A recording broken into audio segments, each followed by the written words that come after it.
Salam alaikum. Je vais vous lire un peu le cours aujourd'hui. La croyance des gens de la Sunna et du consensus. La noblesse du Tawhid. On commence aujourd'hui avec l'aide d'Allah une nouvelle session de cours sur la foi musulmane, où l'on détaillera, Inch'Allah, les 6 piliers de la foi. Car comme vous le savez, lorsque notre prophète fut questionné au sujet de la foi, il répondit en disant: la foi, c'est que tu crois en Allah, en ses anges, en ses livres, en ses messagers, au jour dernier, et que tu crois au destin, Qadar, touchant le bien et mal.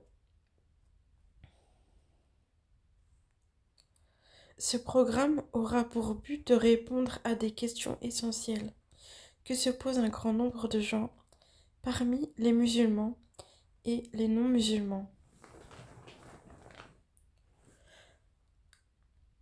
La foi musulmane est nécessaire à l'être humain, comme l'eau et l'air, car, privé d'elle, il se sent perdu. La foi musulmane est la seule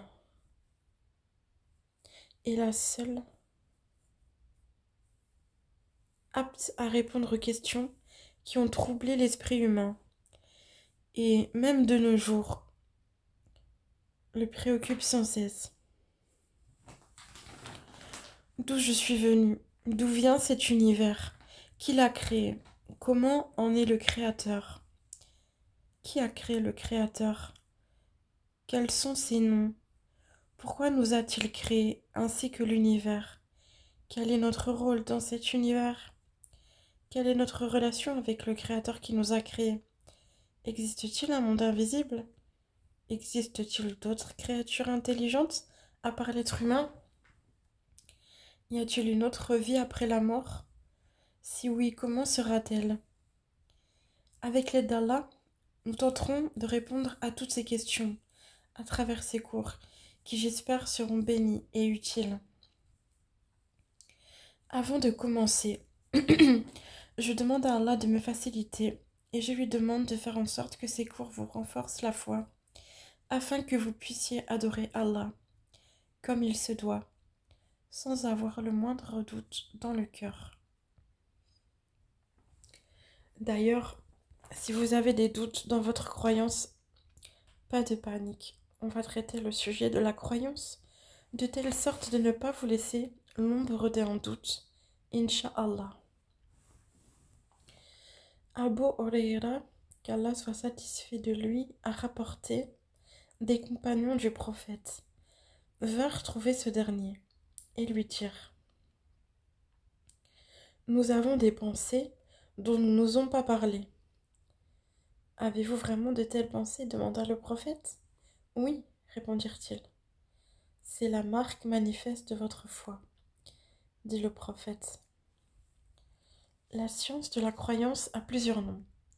La Aqida ou al-I'tiqad, la croyance. Al-Tawhid, l'unicité. Usul al-Din, les fondements de la religion. Al-Fiqh al-Akbar, la plus grande des compréhensions. Al-Sunnah, la voie à suivre. Al-Iman, la foi. La science de la croyance est la première science que doit apprendre le musulman et la musulmane avec preuve. La première chose que tu dois apprendre, c'est la croyance, connaître Allah. Allah, Azawajal, a dit dans Surat Muhammad, Surat 47, verset 19. Sache donc qu'en vérité, il n'y a point de divinité à part Allah, et implore le pardon pour ton péché. La science de la croyance consiste à apprendre qu'Allah est notre seul Seigneur et mérite l'adoration. L'idée d'unicité est tirée du fait qu'Allah est unique. La base de l'unicité est la connaissance du fait qu'Allah, Azawajal, est unique. Il n'y a pas de divinité qui mérite d'être adorée, excepté Allah. Et il possède tous les attributs de perfection et il est exempt de tout défaut. La base donc de la science de la croyance amène le musulman à croire qu'Allah est l'unique, et bien sûr dans cette science, entre les 6 piliers de la foi qui ont été cités dans le hadith de Jibril.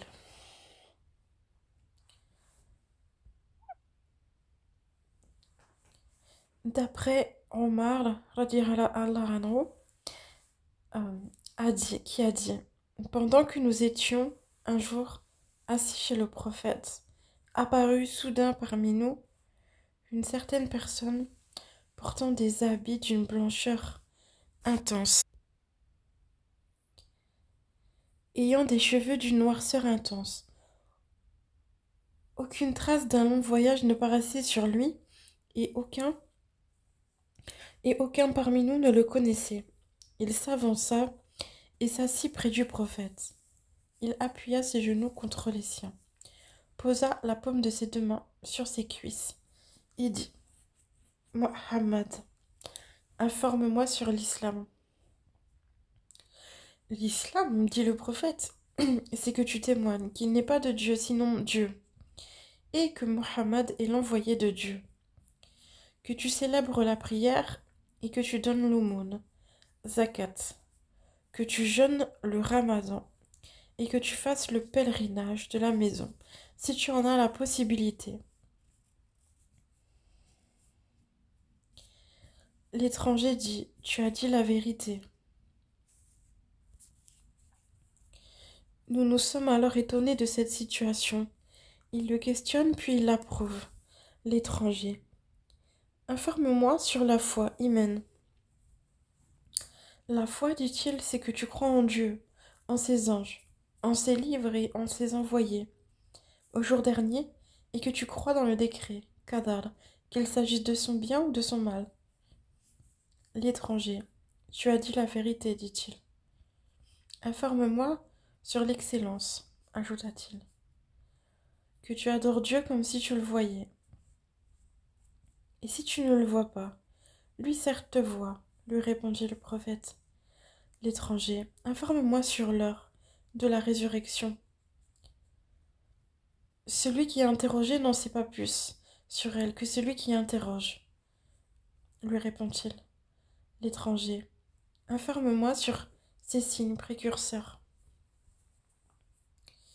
Quand la femme donnera naissance à sa propre maîtresse, et quand tu verras les va-nu-pieds, les déguenillés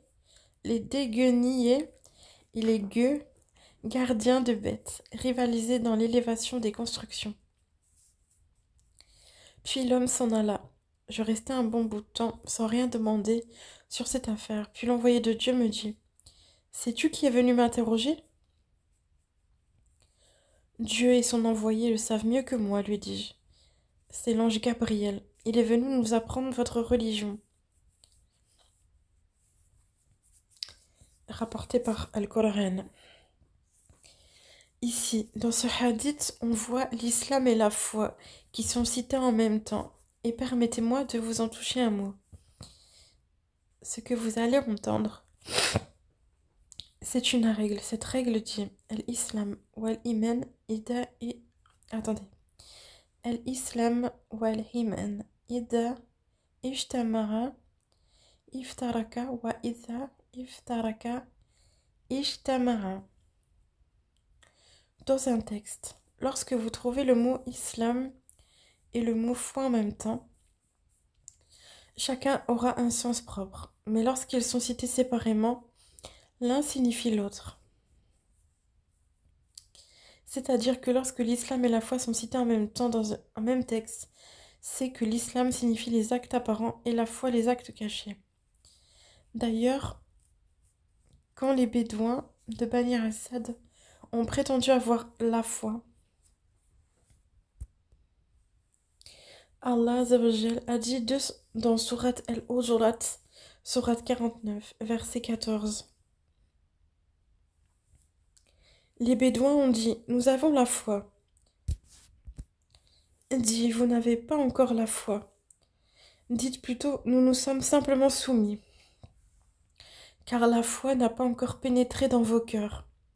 Et si vous obéissez à Dieu et à son messager, il ne vous fera rien perdre de vos œuvres. Dieu est pardonneur et miséricordieux. Donc, on voit ici qu'il y a une distinction entre les deux termes, l'islam et la foi.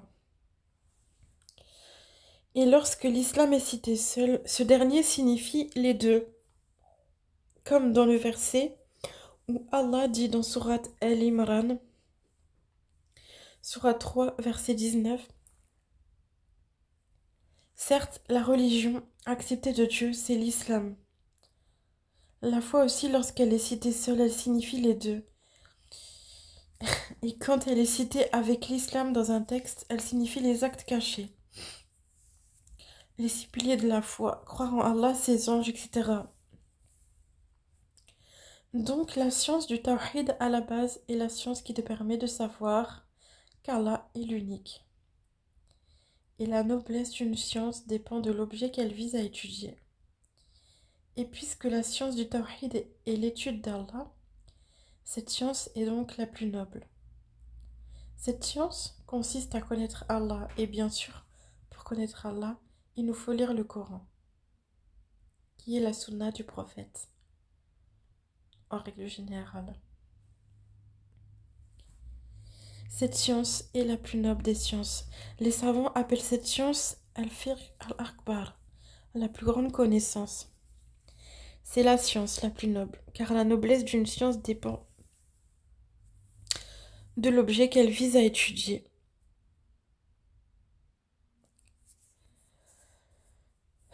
Et puisque la science du tawhid est l'étude d'Allah, cette science est donc la plus noble. La science du tawhid est donc la science la plus noble. La science du tawhid va te permettre d'avoir une bonne croyance, aqida. Et en arabe, l'aqida, le dogme, a pour origine le terme rakada, qui est noué. Une chose telle une corde, ce qui est le contraire de dénouer un nœud.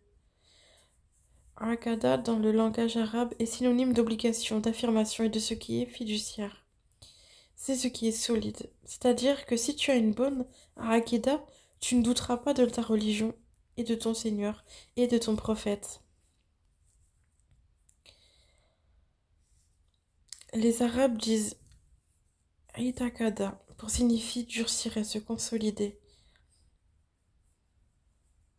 La aqida, le dogme dans l'islam, est complété par la sharia, la législation islamique, car la religion islamique est en même temps une foi et une législation.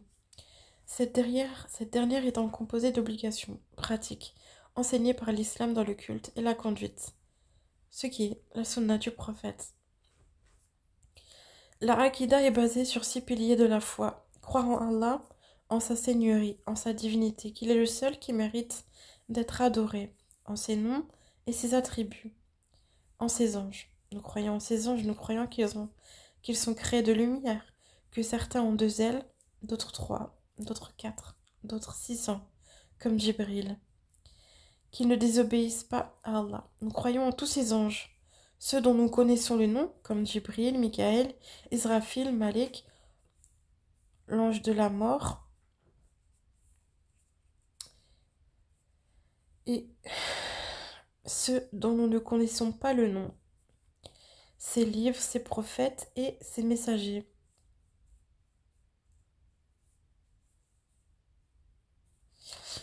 Et même le jour dernier, cela inclut les signes de la fin des temps, la mort et ce qui s'ensuit, à savoir la tombe, la résurrection, la balance, le sirat, le pont du sirat, et le paradis et l'enfer. Et enfin, le destin, qu'il soit bon ou mauvais. Les 6 piliers de la foi, comme on a déjà dit, on les retrouve dans le hadith de Jibril, qu'on appelle el-Sunnah. Tout comme la Fatiha est appelée el-Qur'an, la mère du livre, el-Qur'an, la mère du livre, et que la Mecque est appelée el-Qura, la mère de toutes les cités. Le hadith de Jibril est appelé el-Sunnah, la source de la Sunna. Les 6 piliers de la foi sont les fondements avec lesquels a été envoyé notre prophète. Et sachez que tous les prophètes qui ont précédé notre prophète avaient la même croyance. Allah Azza wa Jal a dit dans sourate Ash-Shu'ara, sourate 42, verset 13. Il vous a légiféré en matière de religion, ce qu'il avait enjoint à Noé, ce que nous t'avons révélé, ainsi que ce que nous avons enjoint à Abraham, à Moïse et à Jésus. Établissez la religion et n'en faites pas un sujet de division. Et Allah Azza wa Jal a dit dans la sourate Ash-Shu'ara, sourate 26, verset 105. Le peuple de Noé traita de menteurs les messagers. Ce verset prouve 2 choses. Que mécroire en un prophète équivaut à mécroire en tous les prophètes, et aussi que leur religion était la même.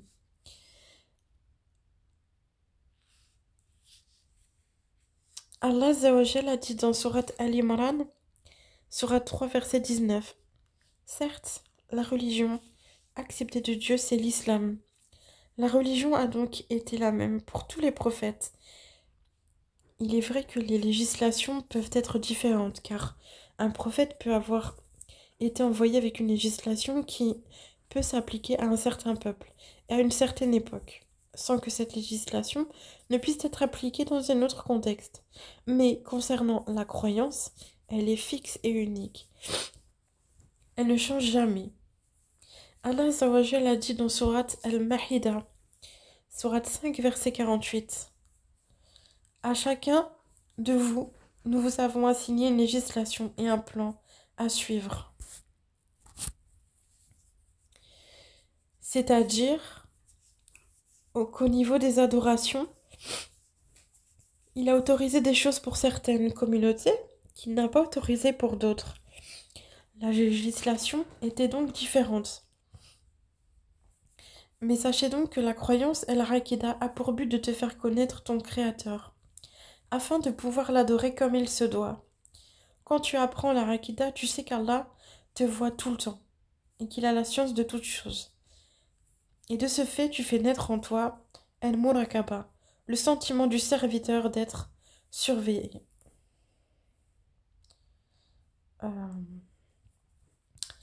Les mécréants de Quraysh croyaient qu'Allah n'entendait pas tous leurs propos et qu'il ne voyait pas tout ce qu'ils faisaient. C'est pour cela qu'ils désobéissaient à Allah sans la moindre crainte. Il est même rapporté dans un hadith authentique que 2 hommes se tenaient debout devant la Kaaba. Puis l'un dit à l'autre: penses-tu qu'Allah entend ce que tu dis? L'autre homme lui répond: il nous entend lorsque on parle à voix haute, et il ne nous entend pas lorsque l'on parle à voix basse. Allah Azza wa Jal révéla alors dans sourate Fussilat, sourate 41, versets 22-24. Vous ne pouvez vous cacher au point que ni votre ouïe, ni vos yeux, ni votre peau ne puissent témoigner contre vous.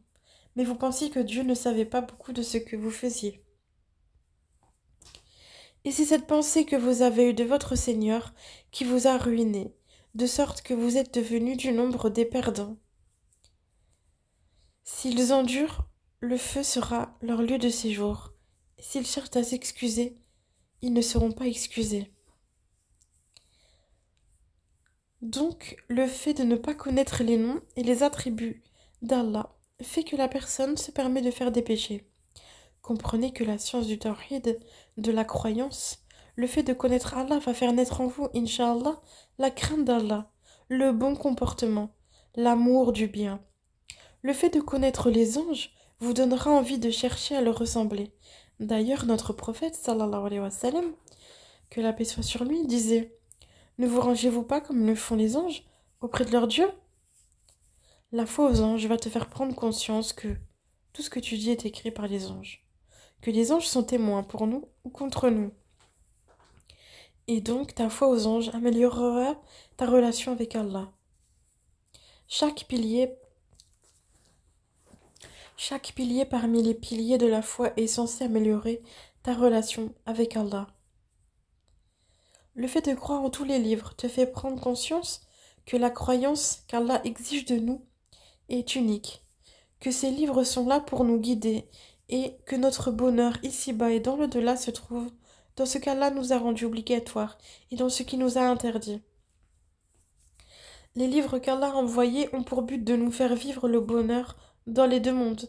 Donc, en obéissant à Allah, tu vis le bonheur, et en lui désobéissant, tu vis le malheur.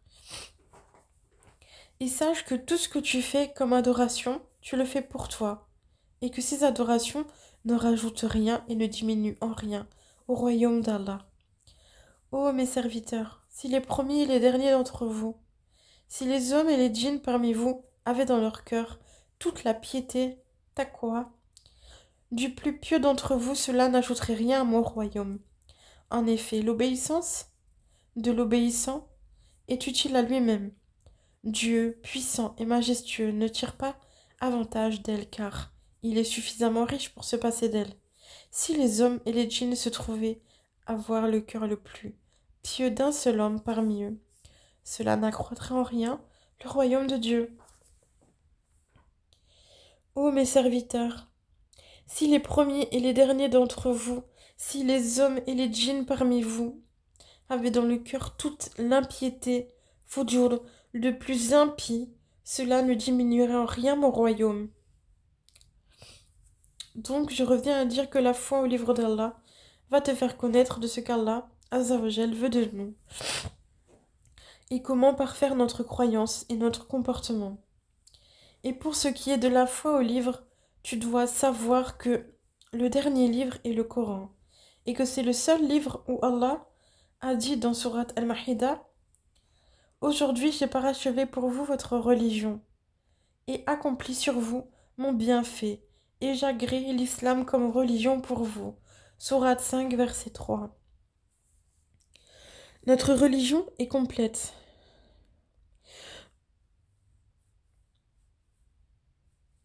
Alhamdulillah, louange à Allah. Tout ce qui nous a été ordonné est un bienfait, que ce soit la prière, le jeûne, la zakat, ou ce qui nous a été interdit est un bienfait pour nous. Et sachez que les gens les plus heureux sont ceux qui adorent le mieux Allah. Et tu ne peux pas adorer Allah comme il se doit si tu ne le connais pas. Puis, concernant la foi aux messagers, cette foi te permet de mieux suivre leurs traces et de prendre exemple sur eux, d'avoir des exemples. Allah Azawajal a dit dans Surat Al-An'am, Surat 6, verset 90. Voilà ce que Dieu a guidé. Suis donc leur direction. Et Allah a dit dans Surat Al-Ahzab, Surat 33, verset 21. En effet, vous avez dans le messager d'Allah un excellent modèle à suivre pour quiconque espère en Allah et au jour dernier et invoque Allah fréquemment. Donc, la foi au messager te permettra de suivre les traces des messagers. Tu auras les modèles à suivre. Concernant la foi au jour dernier, c'est l'une des plus grandes causes qui facilite de faire le bien et de s'éloigner du mal. Le fait que tu sais qu'il y a le jour du jugement, que les actes seront pesés et qu'il y a un paradis et un enfer, te pousse à faire très attention à ce que tu fais. Et cette foi te pousse à faire le bien et à faire des aumônes. Puis, pour ce qui est de la foi au destin, elle te donne une force à supporter les épreuves de la vie. Et elle te fait comprendre que rien dans ta vie n'est fait par hasard, mais par la permission d'Allah. Allah Azawajal a dit dans Surat At-Tagabun, la grande perte, Surat 64, verset 11. Nul malheur n'atteint l'homme que par permission de Dieu. Et quiconque croit en Dieu, Dieu guide son cœur. Dieu est omniscient. Le vrai croyant croit au destin. Cette foi te permet de comprendre que tu peux être touché d'un mal qui au final est un bien pour toi. Exemple, il rate l'avion et il se fâche alors qu'il est arrivé que des gens ratent l'avion et que celui qu'il devait prendre s'était écrasé. Notre prophète Yacoub, que la paix soit sur lui, a patienté longtemps avant de revoir son fils Youssef. Ce qui l'a fait patienter, Ce qui l'a fait patienter a été sa foi au destin. Pareil pour notre prophète Ayoub. Comprenez que la Akida, la croyance, permet de nourrir l'âme et d'améliorer le comportement. Et que la Akida est la première chose que tu dois étudier, que doit étudier le musulman ou le croyant. Sache que dans ta tombe, la première question qui te sera posée sera: qui est ton Seigneur? Le croyant qui aura étudié la croyance dira: mon Seigneur est Allah. Et d'autres répondront: je ne sais pas. Ou d'autres ne répondront tout simplement pas. Car ils ne le pourront pas. Et bien sûr, celui qui ne pourra pas répondre goûtera un dur châtiment dans sa tombe. Et ce qui viendra après sera plus dur encore. Donc, à tous ceux et celles qui connaissent tous dans ce bas monde, tous dans ce bas monde,